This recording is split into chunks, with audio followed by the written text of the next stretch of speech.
Back off, man. I'm a scientist. Now, there's no listings out there right now that I know of, but if any character is bound to get a re-release in the Studio Series 86 line, it's Shockwave.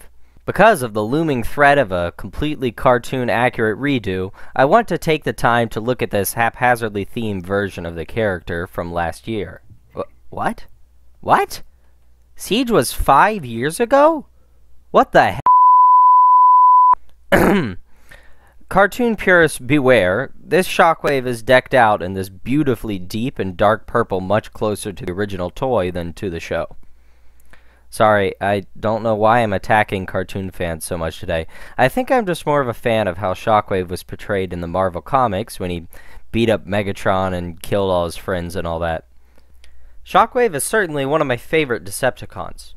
He's got one of the coolest head sculpts with his Cyclops eye and his slicked back metal bunny ears. The big old gun arm with the tube attached is suitably threatening for a bad dude like him, and the massive mono boob is certainly a fashion statement. Like, I mean, that is one serious honker. A real set of badonkers. Packing some Dobon honkaroos.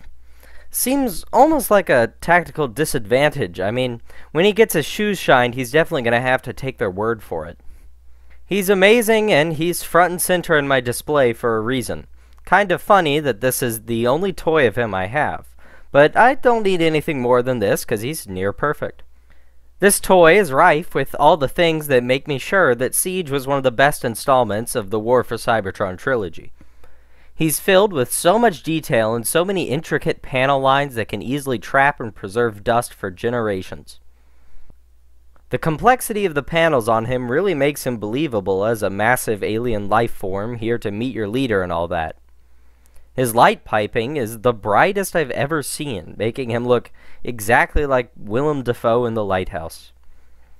He's mainly exempt from the battle damage paint that affected most of the line, except for his little silver monotoes.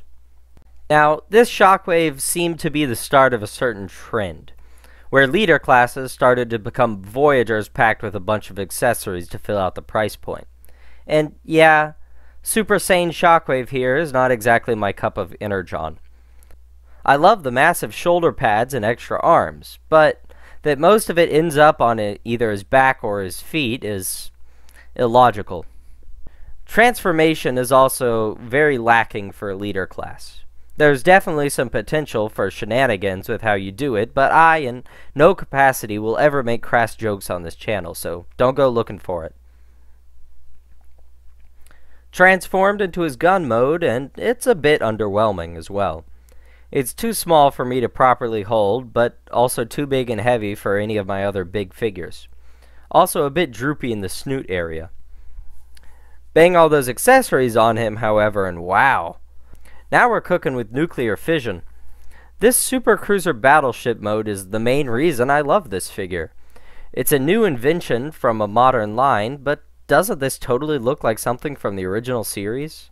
Completely just like another Herald of Unicron that was just off screen in the '86 movie.